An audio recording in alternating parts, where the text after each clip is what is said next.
What's up, guys? It's your girl EnlightenmeGerialPaul here, and today we have a special guest. Today you see we're in a special place, different location, and we'll tell you about that shortly. But today we have King here. Introduce yourself. Yeah, I'm here, brother born king, servant of the people, king for short, representing soul society, tapping into the wealth within, rebuilding the village mentality, and also live alkaline water. You know, bringing the best hydration in the nation to the people. So, yeah. As you can see, that is provided today. Oh yeah, so, absolutely, Mando. Yes. So, could you tell us about your journey and what inspired you to basically join this blissful establishment that allows you to build a self-sustainable community? For sure. So it's definitely a trilogy of a movie and book series and whatnot, but you know, in a nutshell, I would definitely say the foundation is my family.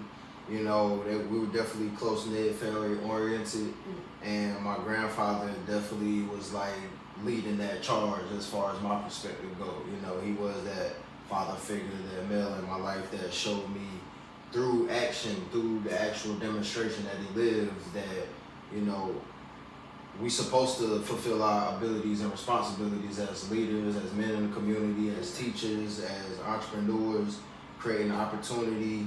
And he lived it. He definitely was big in the church, but as a rare church person in my experience, you know, for the most part, we got some of the teachings, but I didn't see a lot of people living that. I didn't see people doing what Jesus would do. Mm-hmm. My grandfather was from the college to the church to the jails, you know, to the streets, you know. He touched every level and made sure his presence was felt, especially with the ones that were cast out, as Jesus would have did, you know. So he was the major foundation. Fast forward, when I was trying to find myself on this knowledge of self, on this journey of what am I going to do with my life as an adult, as a career, and initially I started out thinking I was going to do something in the realm of computers and technology. Quickly realized my first semester at A&T that was not what I was going to be doing. I had like three, four computer classes. I realized I was not going to be sitting on a computer desk for the next 20, 30 years, you know.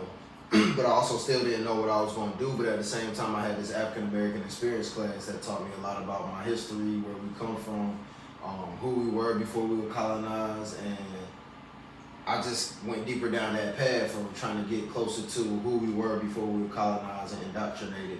And the general consensus is we are village mentality people. So basically find yourself, getting to know about yourself, and that build up to make you who you are today, right? Right. That's great. And so thank you for sharing that. Mm-hmm. But my next question is, how did you find this establishment? How did you find the people? How did you get contacted and connected? For sure. So on this path of this knowledge of self, I realized that we're village-based people, and it's all about that collective community. You know, figuring out how do you develop a certain knowledge base or a certain skill set that you can contribute. Of course, you got to get your self-sustainability first, then it comes your family and your community. Exactly. So ultimately, it took several years of me getting deeper into this knowledge and understanding, and working towards getting some space, some land that we could grow our food on. I didn't even know sourcing our own water was going to be an option. But ultimately, this path probably started in 2009, when I went off to college. Fast forward 2020 is when I made this connection with this land. When we were going around, looking around, and a lot of essentials being bought off the shelves, we not knowing what this world is and what it's going to be from here. And especially after the epidemic. Right, that's what I'm saying, exactly. So my first moves towards that was first elevating in my health and wellness journey, and then furthermore, how do we connect with the farmers and the people directly producing our food? So I just started to reach out and ask about it, and I got recommended to this space. So basically, this was around the time of the pandemic that you started doing this research and looking further in. I mean, you were doing research before then. That's when I made the connection to this land. In 2020, I went from all this time hoping and one day we're going to connect to some land and do our thing. But during that time, I literally decided that we're going to connect right now. So I feel like that intention led me to it actually happening. And it's crazy because this had been here. I've been in Greensboro and this Greensboro surrounding areas over 10 years now, and it literally took me making a intentional decision to connect rather than I hope one day I'm gonna connect. You feel me? I'm like, no, we're gonna do that now, and it happened just like that. Okay, cool. Sounds good. That's great that you made this connection because now we're doing this video. So other people like yourself and I can actually get connected and stay connected and actually not just talk about it, but be about it, you know? So, absolutely. So could you tell us what is the benefits of the alkaline water that you guys have here on the farm, and how is it compared to regular tap water? Because we have a lot of people today to say, oh, they're on the vegan, they're on the alkaline, but some people don't really know what it's about or what's the difference and what's benefiting them. And then you have people that's drinking it and know it's benefiting them, but they don't know how to explain it to others, so they can also join the wave with that. So could you express that to us? For sure.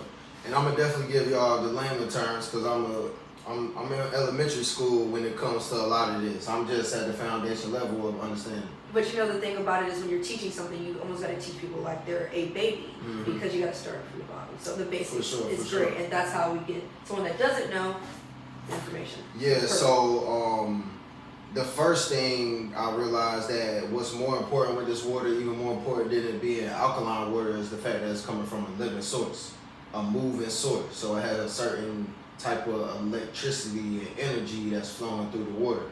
And it's also picking up natural living minerals versus a lot of waters that you see that are processed, they have added minerals.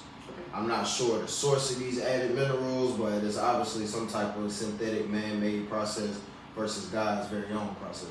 So what's sourcing yours? What's sourcing it? So it's coming from the spring. So it's a black indigenous family on farm sitting on a water aquifer that is basically a natural spring. That's the natural pressure and whatever that science is. It's a natural pressure that's pushing this water to the surface. If we have any scientists watching this or anybody in the science field, tap in because we would love to connect with you. For sure. So ultimately, the land is sitting on a rich crystal mineral based land that's naturally nourishing, fueling, and mineralizing the water. Do you know which crystals maybe, or do you know any I know a few. I know quartz is definitely plentiful out here. There's a lot of other things out here that I can't specifically title and identify. There's magnesium, zinc, calcium in the water. So basically, you guys are able to ensure that it's quality and purity in this water. Absolutely. To your clients. And it's actual nourishment versus a lot of the waters that you get are just liquid. They just like strip down to a point where they may be clean and able to ingest, but they're not nourishing you. They're not fueling you. Water is more than liquid. It's supposed to actually nourish your body. So it's 108 natural trace minerals in this water. So it's got living minerals. It's promoting life versus a dead water with no energy or oxygen in it. Okay. Oh, and let me just add this too. So the most important thing about the water is definitely that it's living. But how is it living? Because it got living minerals in it versus some. And what's the living minerals? It's a variety of different minerals that I don't got like the list of, but like I said, zinc, magnesium, calcium are definitely ones. And you guys will have to do your own research as well and dive in. This is just the start of it, so do your own research and maybe share some as well. So, okay. For sure, but I was gonna say, there's a lot of people that get the alkaline waters that are city water that they run through an artificial induced process to make it alkaline, and then a lot of times they are too high. We don't need a extremely high alkaline water unless your body is in an extreme acidic state. Exactly. So for those who don't know, it's based on the pH scale. So 7 is neutral, under 7 you got acidic, and then above 7 is alkaline. So it's a good detoxifier, flushing out the toxins that hold fat and disease, boosting your immune system, your metabolism, and just overall nourishing your body for optimal function, That's great. And as well, guys, your skin pH is actually 5.5, and I know that because I'm a certified esthetician. So if your pH of your skin is 5.5, you gotta have to do the research of what you're actually putting in so you don't go off that balance. So that's great. Right. We appreciate it. That's great knowledge. We appreciate that, King. Yeah. So Is there anything else you want to add about the live water? I'll just say, as well as the concept around it not being an extreme, alkaline water is a great thing because, like you were just saying, like our bodies have certain levels, certain pHs that we want to maintain and sustain rather than shot into a major change. You know, we kind of want to just elevate and assist out and promote life versus like getting a 10 pit because you want to have the highest level alkaline out. You just bragging about it being so high and not understanding that what it's doing to the actual body. What it's actually meaning and doing. You That's know? almost like somebody at I read this once somewhere. It was like if I meditate for 8 hours versus 8 minutes, what is that going to make me better? Overindulging in something is not necessarily making you better. Actually, if you overindulge too much in anything in life, regardless if it's working out, eating too much, it becomes toxic. So that's especially without an actual plan and intention. And intention and purpose, exactly. And that, I feel like that is one thing that living in this kind of lifestyle helps you realize your purpose, being intentional, and doing such things as that. For sure. Okay, so building a team to run a farm and provide fresh fruits can be challenging, but how do you guys assemble a team, and what qualities do you guys look for in potential team members? That's a great question. Yeah, we still trying to answer some of these questions. Okay, that's fine. But we do have a great core group of supporters. I do think to an extent a major thing is just putting ourselves in a position to get the capital to provide certain jobs, to put people in a position where they don't have to rush back into the rat race to clock back in because they have to sustain their life. We just creating different means that will support people sustaining their life. You know, the more time you can spend out here that's going back into promoting your survival, the more time you can spend out here. So if you're able to generate income, of course you're gonna have your access to your food and water. But that's the thing that we're working on now, just building up to a level where we're able to harness the currency flow through the water company, through the food development and distribution, and be able to actually provide jobs out here as well, you know. Okay. So, yeah, so you said, so basically my real answer is I'm literally still trying to figure that out, how to maintain this ecosystem and expand this ecosystem. And that's okay as long as you're doing it. You're taking the steps. Because a lot of people are talking about it, but they're not doing it. So you taking those steps is perfect. And then I'm pretty sure those destiny helpers will come along and absolutely. Which each event we do, each demonstration we do, 1, 2, 3 people show up and fall in line. So over the past few months, we've been doing some great things to create regular meetings. If you're interested, just reach out. We will put you in contact with some of the meetings we have that we starting to do our organizing around. So I would say that's a definitely major thing too, just elevating as an organizer and planner. But yeah, so I also say, so we looking for people that take initiative, that are looking to contribute whatever their specialty and knowledge of expertise or skill set expertise is. We also looking for people that might not be experts. They might not have found their specific lane, that they might be interested in learning. How do they bring labor to the farm? How do they learn about what they can contribute? How do they... Everybody has their place. Everybody has their place. Even if you don't think you know your purpose yet, I feel like even being in a space like this, it would help you find it. For sure. And just being around like minds that can help motivate you or stimulate your mind, stimulate ideas, expose you to other things that may interest you. You might naturally be a scientist or farmer of some sort and you've never been around this environment, and now that natural vibe is taking place where you can come out here and continue to develop. Because I'm a student farmer out here. We're always a student of life, you know? We all are actually. So even the people of us watching this, just know we all have our moments of being teachers and we have our moments of being the student as well. So just be ready for both of those and know how to do that, just as we were talking about with starting with the basics and learning something, So speaking of key components, what are some of the key components of your self-sustainable community, and how do you ensure that it remains environmentally friendly and economically viable? Like how do you do that here? Some of the key components. Say the question one more Like, time. so basically, you know how it's really big. I don't know. For me, it's really big to have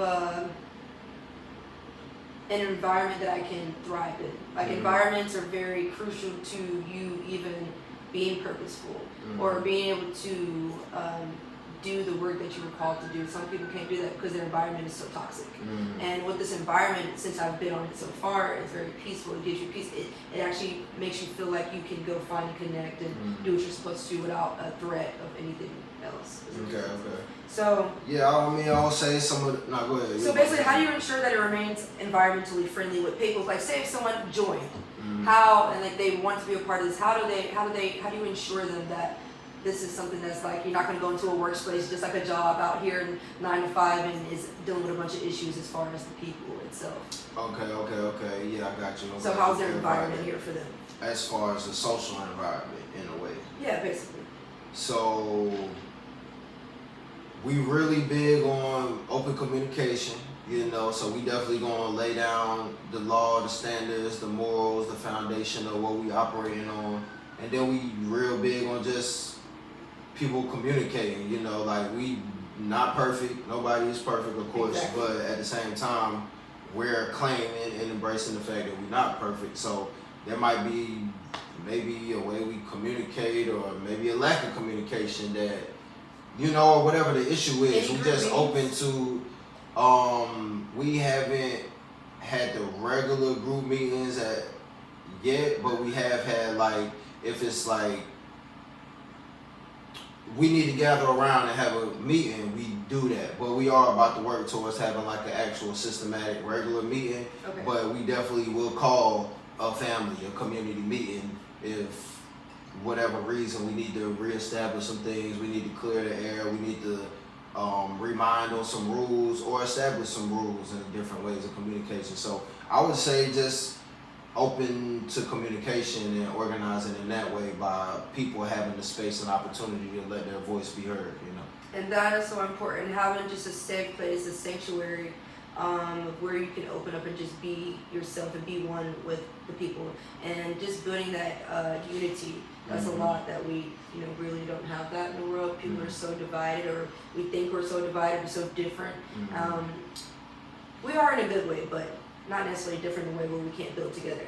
But that leads us to our next question. So how do you guys engage and educate people from different age groups and the importance of self-sustainability and the benefits of a fresh food and alkaline water type of lifestyle? So like, how do you guys educate them and engage? Right. So it's a lot of like hands-on interactive learning that takes place. So, you know, I feel like the number one way to learn is through experience. So come out and get in the garden. Like, we could lecture all day about it, but I feel like you'll get the most growth and the most understanding by actually going through the process. So you guys allow the people to come and they're going to actually be gardening or being on the farm and doing such things? Yeah, we have like volunteer times. We do different events where we just do some like lecturing to some extent, but it's just more conversations we have. We do a lot around the arts, but yeah, ultimately we just find different organic ways to unite the community, bring the people together, speak on what we're doing, the importance and significance of it. Does that take place here? Yeah. So that takes place actually on the farm itself, you guys. So it's not just talking about it, saying that you can be a part of it, especially if you feel like this is a place for you. And it sounds like it's for you, and you guys have been searching for this. This takes place here on the farm. It's actually happening. For sure. Okay. I know you actually mentioned to me that you guys are going to be doing some yoga, spa, school. You guys have like therapy sessions. Is that something that people will be able to tap into? Is that something that would be consistent or ongoing for the community? For sure. So, and it's community-based things, correct? This is, you know, okay. Yeah, so we're working on establishing this STEAM program here, where it'll be like a 3-4 hour experience. Schools, youth organizations, community organizations, churches, whoever, whatever, you know. It's definitely geared towards the youth, but all ages are welcome. But yeah, we'll be having some different programs that will be going over the different STEAM elements: science, technology, engineering, arts, and math. So, excuse me. we'll be, walking them through and letting people know what's going on in the greenhouse. What's the science behind this greenhouse? What's the science behind this aquaponics system? We'll be doing a lot in the arts. We're real big on the arts, finding healthy ways of self-expression through the arts. And there's some here. Yeah, telling our story and teaching through the arts. Okay. So yeah, we got the STEAM program in development. Definitely schools, youth organizations, reach out, book a tour. We'll show them about basically the seed to table experience that's taking place, the self-sufficient community and the different parts and elements that are helping us run, maintain, build, and develop. And then we're gonna grow that into a summer camp and grow that summer camp into an actual school. So it's a real community, guys. It's down to your kids having a place to go learn and develop themselves as a young human being, and actually teaching them things that would put them on the map to have eternal blessings, to live this heaven on earth versus, we're just supposed to work and die and then go to heaven. No, we can actually create that heaven on earth here. So that's part of this and being part of this group. Absolutely. So what are some challenges you have faced in building and promoting and being part of this self-sustainable community, and how have you overcame them? Like any personal challenges you have faced since you started? Yeah, I was trying to think. It was a handful of them. Where was I going to start? I would definitely say, like, growing as a communicator, organizer, as a leader, I've definitely realized that is necessary. Because when it comes to, like, managing people and personalities, that's a whole nother ball game that I don't know that I was, trained up for. Okay, yes, that's Because, very like, difficult. I got a level of being antisocial and being out the way as much as I, can be. I do a lot of internal development, internal thinking, planning. Maybe to my detriment sometimes, because I got a lot of support and people around me that I haven't all the way, always utilized. And because people be like, how can we help? How can we support? Now I'll be like, how can you support? Show up and support. Take the initiative.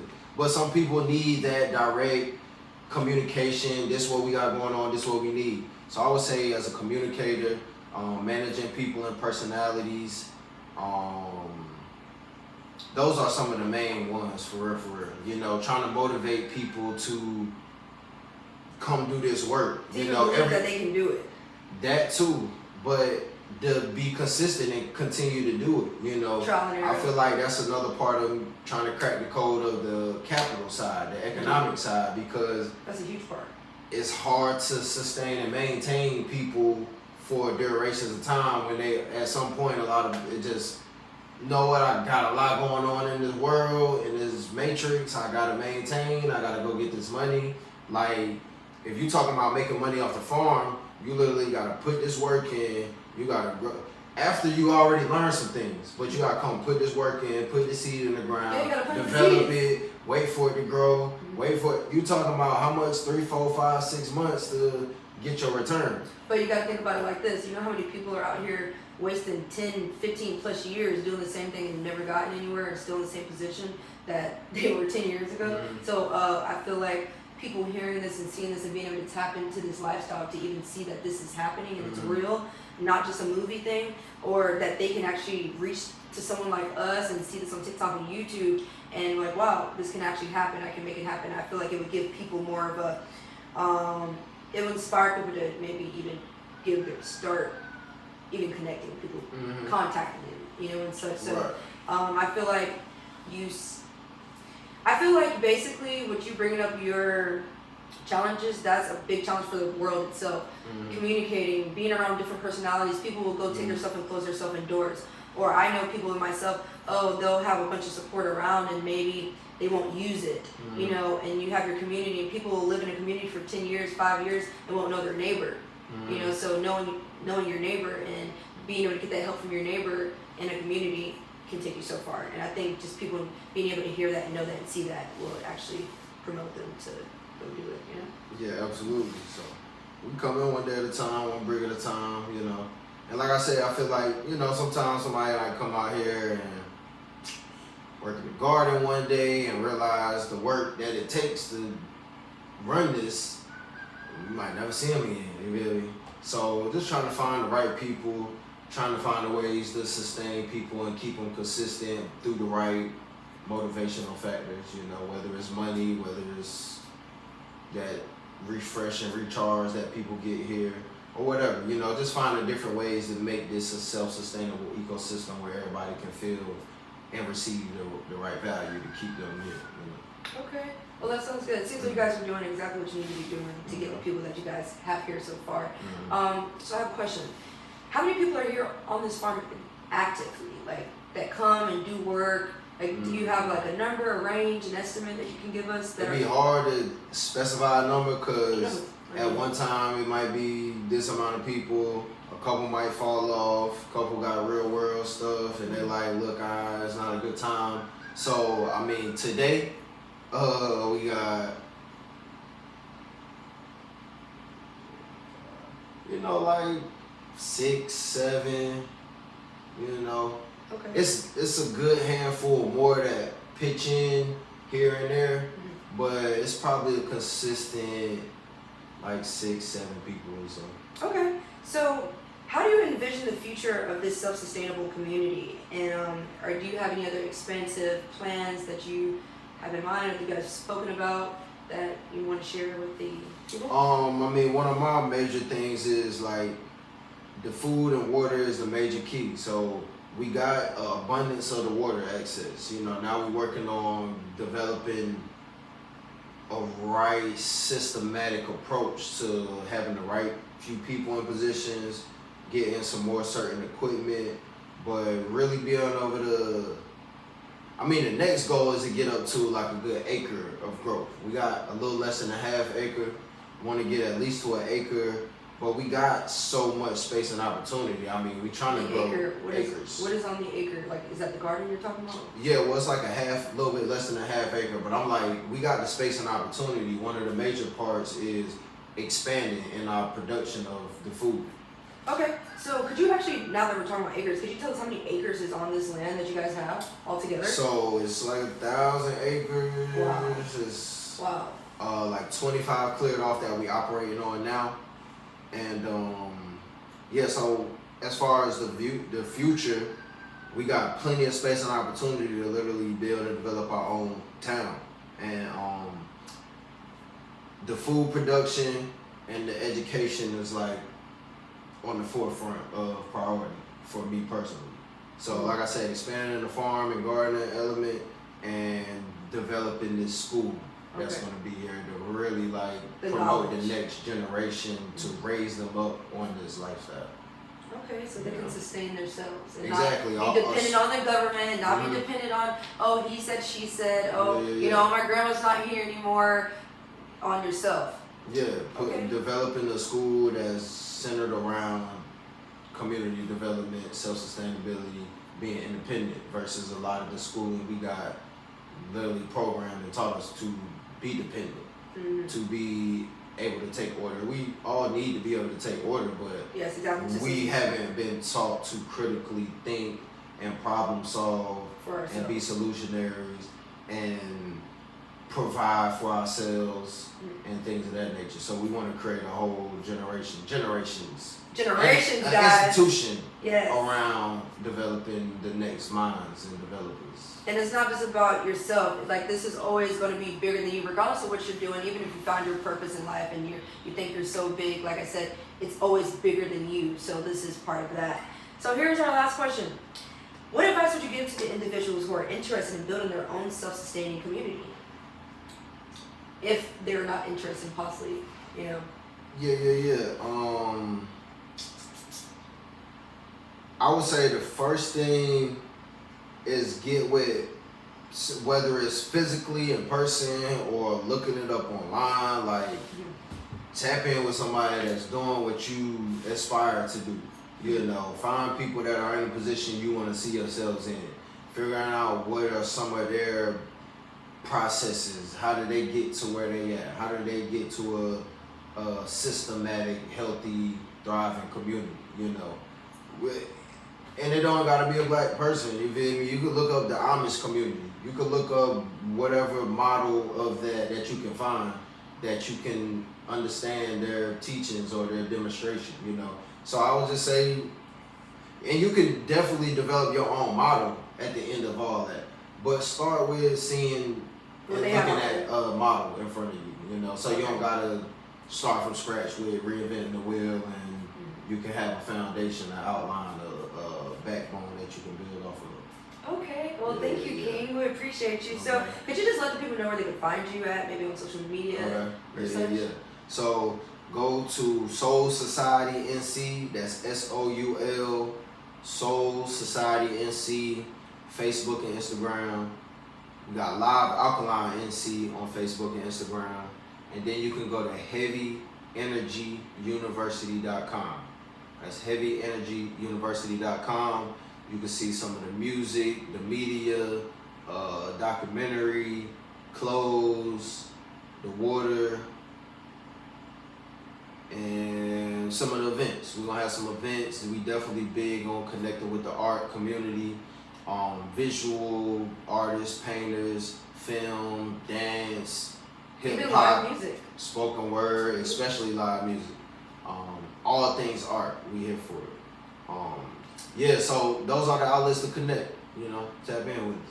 Speaking of art, one of my sayings is life is art, create or be created. So you guys, are you going to be created or are you going to start creating? But one more thing for you, for the people. If anyone's basically interested in helping with supplying any information or actual products or both that they're looking to share, or they're looking, you know, for both of you guys to benefit from, how can they provide this information to you and the team? If any of those social media outlets work, definitely follow us and reach out to us up there. If you need to send us an email, you can send it to soulsociety910@gmail.com. Yeah, so those are the main outlets. And apparently, if you're watching this video, you connected to one of these outlets. So if you don't do any of those other contact forms, wherever you're watching this video at, send a comment, send a DM, or whatever you need to do to just put that foot forward and let us know you're willing and able to connect. All right. Well, listen, guys, don't forget to purchase your live water. Yes, the best hydration in the nation, black on water for black on land. Get it from the black man. Natural alkaline spring water straight from the source, from a rich crystal mineral-based land with living minerals, giving you life. You know, so let's drink to that. Health, wealth, baby. For sure. So on the social media, you can go to the link in bio. You can go to heavyenergyuniversity.com. Go to the Live Alkaline tab, and you can order right there. We ship worldwide. We deliver throughout the Carolinas, up and down the East Coast. So wherever you at, we can get it to you. So King, I just want to thank you for being here. Thank you for dropping these gems. Thank you for your time. And yeah, let's get this thing going. Thank you. Appreciate you. So nice working with you. Yes. You guys will be seeing this. Don't forget to like, subscribe, and support, and tap the like button. Share this with somebody you know. Share this with somebody you love. Share this with somebody that you know that's been saying, hey, this is what I'm looking to do, but they don't even know where to start. Here's your start. Talk to you guys soon, and we're out.